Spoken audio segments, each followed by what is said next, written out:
O que eu vou trazer para vocês aqui é algo fantástico. Então, olha só a diferença financeira entre uma hold familiar e um sistema de inventário. Essa conta aqui, todos os deslindes dessa conta aqui, vai te trazer algumas percepções que talvez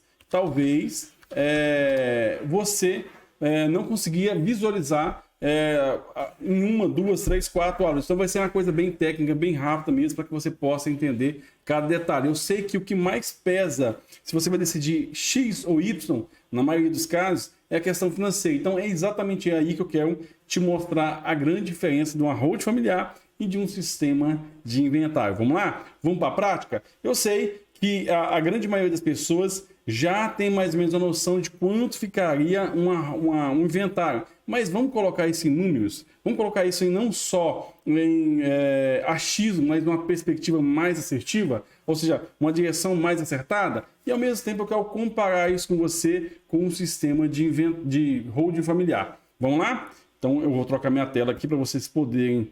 Olha só onde eu estou aqui. Agora estamos dividindo aqui uma planilha. Nessa planilha eu explico para você, de uma forma muito técnica, como funciona a questão de uma hold familiar em relação também a um inventário. Vamos lá, olha só a diferença aqui, bem gritante, bem escancarada, para que todos possam ver. Tá? Um outro vídeo, outra oportunidade, você pode ver também no nosso canal a diferença entre uma doação em vida também. A gente pode até uma hora colocar os três, né, para poder ficar fácil de entendimento. A gente colocou aqui que o valor de mercado dos seus bens equivale a R$200 mil. Deixa eu tirar isso aqui para não atrapalhar a gente. Isso. Aí, então, vamos lá. R$200 mil. R$200 mil, você já mas minha casa, meu patrimônio é maior, é 1 milhão, colocando tudo, até as galinhas, até os bodes, até os cabritos. Vamos lá, então vamos colocar em 1 milhão. Isso aqui, ó. Essa planilha aqui, R$1 milhão. Você perceber aqui a diferença entre uma e outra, tá certo? A gente colocou aqui para você, aqui na sua declaração de imposto de renda, uma base, ela estaria em torno de R$300 mil. Jefferson, se fosse mais, a gente também faz essa conta, você pode desenvolver o mesmo raciocínio aqui, ou seja, você pode desenvolver a mesma lógica aqui. A gente colocou que na declaração de imposto de renda está R$300 mil e o valor de mercado é 1 milhão. Olha só a diferença aqui. O que eu coloquei para vocês aqui? Em relação ao cartório de notas, a gente colocou um valor bem simbólico, 0,5. A gente sabe que no estado de Goiás dá mais um pouquinho do que isso, mas eu quis colocar porque às vezes você tem aquela pechada com o seu cartorário, então a gente colocou um valor bem abaixo, não bem abaixo, um valor básico que não pode sair daí, porque assim, se sair abaixo disso, você está pagando para você. Então aí já é mais do que um amigo, né? É mais do que um amigo, é um irmão. Então vamos lá então. Então 0,5. Num patrimônio de R$1 milhão, onde o valor de declaração de imposto de renda seria R$300 mil. Poderia ser aqui, Jefferson, um exemplo, poderia ser aqui 150 mil? Poderia também. Poderia ser aqui, Jefferson, 200 mil, valor de mercado? Poderia da mesma forma ser. Qual que é a diferença aqui? A diferença está aqui para vocês entenderem e hoje a gente quer explicar para vocês sobre isso. Olha só, no cartório de notas, independente se o patrimônio seu é 1 milhão, 2 milhões, é um bem só, você vai pagar basicamente 0,5 em relação ao bem, ou seja, R$5 mil você vai pagar em relação ao valor que você de bem, né? Sabendo que esse valor hoje no estado de Goiás pode chegar a 7 mil. Vamos colocar R$5 mil, tá certo? Vamos lá. Aonde está o gargalo em relação à sua declaração, ao valor maior que você vai pagar? Você vai pensar assim, tá nas certidões? Não, você vai gastar em torno de R$2 mil. Está no ITBI? A gente pode falar isso em outra oportunidade. Está no cartório de imóveis, que é 0,5 também. Ou seja, independente do valor, você vai pagar baseado no seu patrimônio. Então a gente tem aqui, ó, no cartório de imóveis, R$5 mil baseado no patrimônio de 1 milhão. Agora imagine se o seu patrimônio for 10 milhões, 30 milhões, o valor que você colocar aqui, você vai calcular 0,5.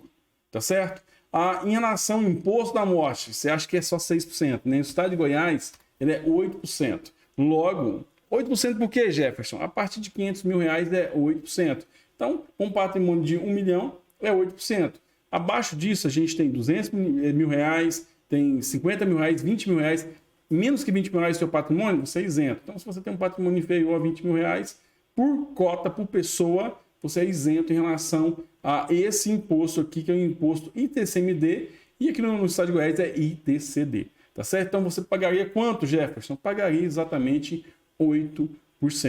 Tá bom? 8% você pagaria, ou seja, 80 mil reais só de imposto. E aí esse valor é à vista, você não tem como dividir, né? Em relação à pandemia, teve algumas divisões, mas se você escolheu morrer hoje, não tem jeito, os seus herdeiros vão ter que pagar esses 8%, tá? À vista. Em relação ao advogado, você pode parcelar, pode fazer um outro esquema, tudo certo, não tem problema. Mas em relação ao advogado, hoje no nosso escritório aqui, e a base da OAB de Goiás é 6%. Tem lugares que é 7%. Tem lugares que é 8%, dependendo do estado. No estado de Goiás é exatamente 7%, o que equivale a 70 mil reais para o nosso colega advogado, ou então para a gente também. Ou seja, um inventário de uma pessoa comum, sem nenhum problema, pagaria no mínimo 162 mil reais. Por que no mínimo, Jefferson? Porque se você, por algum motivo, não tem esse dinheiro para poder pagar, como a grande maioria das famílias brasileiras, aqui a gente pode fazer um cálculo de cabeça aqui, isso aqui equivale a 16% do patrimônio, ou seja, no mínimo 16% vai embora, você vai perder esse valor mesmo. Esse aqui, ó, é o cálculo do inventário básico. Eu já fiz esse cálculo algumas vezes na internet também. A gente já fez esse cálculo já para algumas pessoas. As pessoas se assustam, falam assim, olha, não dá isso tudo. Realmente, vai dar mais. Dá mais do que isso aqui. Por quê? Porque se você colocar um escritório nível um pouco mais alto, que esse aqui é de saída, inventário de extrajudicial. Vamos colocar assim, aquele inventário mais basicão. Se for inventário judicial, 10, 12, 15, aí depende da banca de advocacia que estiver cuidando de você, e esse valor sobe um pouco mais. Se tiver que vender o bem, aí a gente tem outros custos também. Como a gente trouxe só o valor do inventário, a perca pode ser maior se você tiver de vender o bem, tá bom? Em relação a uma holding familiar, qual a diferença, Jefferson? Vamos trazer aqui, ó, lá na declaração de imposto de renda, a gente vamos colocar um valor aqui como 200 mil reais. A diferença de 200 mil reais na declaração de imposto de renda. Que tipo de cálculo é esse, Jefferson? O primeiro cálculo aqui é que quando você vai fazer uma holding familiar, você paga em cima não do valor desse valor aqui, ó, esse valor de mercado. Mas você paga tudo em relação ao valor da declaração de imposto de renda. Isso que é o grande pulo do gato que vai dar aquela vantagem para você que você está procurando. Ou seja, em cartório de notas, como não houve inventário, não existe nada. A holding familiar é feita para que você não precisa passar para o inventário. E se caso precisar passar para o inventário, você quer inventário baixinho, daquele Fiat 157 que você não quer largar do seu nome de forma alguma, tá certo? Mas se você quiser colocar tudo, você não existe inventário. Não existe inventário. Então vamos lá. Aqui que a gente tem aqui a junta comercial. No primeiro modelo a gente não tinha a junta comercial como um gasto nosso. Mas aqui a gente tem, porque a gente vai construir o quê? Alguns atos, essa empresa vai ter algum custo para poder ser implementada. O que é uma holding familiar? É uma empresa? Sim e não. É uma empresa? É um CNPJ, mas entenda a holding familiar como um sistema. Ela é um sistema. Por que ela é um sistema? Ela se amolda totalmente ao que você quer, ao que você precisa, entendeu? E te dá uma eficiência de forma individual. Ou seja, uma holding familiar do seu irmão, por mais que às vezes o patrimônio pareça ser o mesmo, vai ser diferente da sua. Porque cada um tem uma realidade diferente e tem particularidades, desejos e anseios diferentes. Ou seja, às vezes o seu irmão quer fazer uma doação igualitária entre os filhos. Já você quer beneficiar filho A ou B. Você às vezes tem uma atividade, seu irmão tem outra, e cada um vai ter um modelo diferente para que haja o quê? Haja uma eficiência tributária, eficiência sucessória e eficiência organizacional ou administrativa que seja, tá bom? Vamos lá? Então a gente teve o primeiro gasto no inventário, 162 mil básico. Eu falo para você que se for dentro, no duro, na realidade, isso aqui passa de 200 mil, rindo, sorrindo, sem nenhuma complicação. Já no sistema de holding familiar, a gente tem o que aqui? A gente tem exatamente o gasto com a junta comercial, porque vai constituir empresa, né, um CNPJ, não é que você vai virar um empresário, nada disso, você vai continuar com a sua vida normal. Só que vai ter o quê? Uma organização que vai cuidar do que é seu, que pertence a você, que vai pertencer aos seus filhos com custo zero depois de pronta e acabado, ou seja, seu filho vai herdar o que é seu com um custo extremamente baixo ou até zerado mesmo, tá bom? Ou seja, você vai ter uma despesa de cartório, um cartório de imóveis para poder colocar isso no nome da empresa. O gasto continua mesmo, 0,5, mas em relação ao que, gente? Em relação aos R$200.000. Olha só. E ó, o que mais eu tenho aqui? Eu tenho um gasto de 4,5%, que aqui no Brasil, aqui no estado de Goiás, nesse volume aqui, vai ser um gasto só de 4%.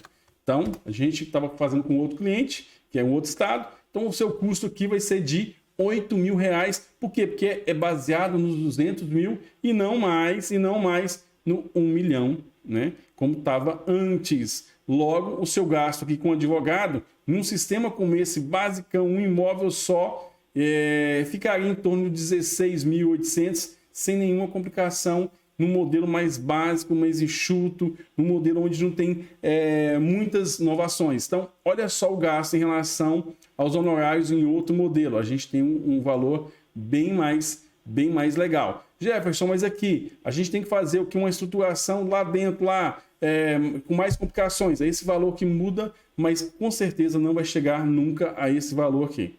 Tá certo? E olha só, mais um contador assistente que você vai gastar para poder estar fazendo suas declarações até acabar a implantação da hold familiar. Você vai estar pagando também isso, então, ou seja, mais uns R$1.200. Olha a diferença aqui para você ter ideia. No primeiro modelo, o seu inventário sairia, né? Vamos colocar aqui, antecipando a sua chamada de Deus. Deus te chamou para bater um papo com você.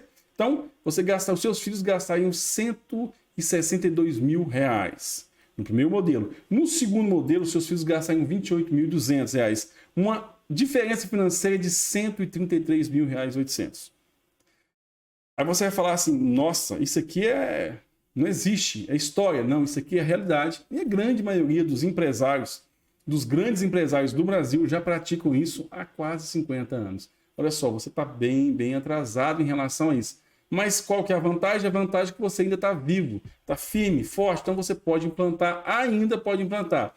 A cada dia que passa, vai dificultando um pouco mais, porque pessoas vão tendo conhecimento e elas vão, logicamente, tirando essa mamata, essa vaquinha do nosso estado, da nossa união, dos nossos municípios. Logo, vai incomodar alguém, vai chegar um ponto que vai cessar. Para quem fez, parabéns. Para quem não fez, vai perder. Mais uma vez, a gente teve uma economia aqui na ordem aqui dos seus 85% de economia, ou seja, o seu patrimônio foi salvo em 85%. Mas é só isso? Não, Jefferson, não é só isso. Uma estrutura de hold familiar, ela também não tem só eficiência fiscal, ou seja, em relação a tributos financeira, ou seja, gasta pouco. Não é só isso, é te dar uma eficiência também sucessória, que você pode fazer uma organização do seu patrimônio de acordo com o que você quer, da forma que você quiser. Você pode estruturar o seu patrimônio do jeito que você achar melhor, lógico, respeitando a legítima, mas você pode fazer isso de uma forma muito tranquila, igualzinho um testamento, só que com muito mais vantagens, tá? E o terceiro ponto, você pode fazer o quê? Uma estruturação organizacional, uma estruturação administrativa do seu patrimônio, e aí você pode corrigir as imperfeições, que normalmente é o que gera briga entre os filhos, entre os herdeiros. O que gera briga entre os herdeiros, na grande maioria das vezes, não é o dinheiro, mas sim os embaraços para que aquilo seja resolvido de uma forma justa, econômica e também rápida. Então a pessoa já tem a dor de ter perdido uma pessoa querida. E ao mesmo tempo essa pessoa ela também tem que desenvolver um papel meio que de contador, de advogado, ajudar o contador, ajudar o advogado, correr atrás, se humilhar para poder trazer luz a tudo aquilo. Aquilo lá traz desgaste, juntado com o desgaste da perca, confusão, brigas, desarmonia, enfim. É isso que precisamos evitar.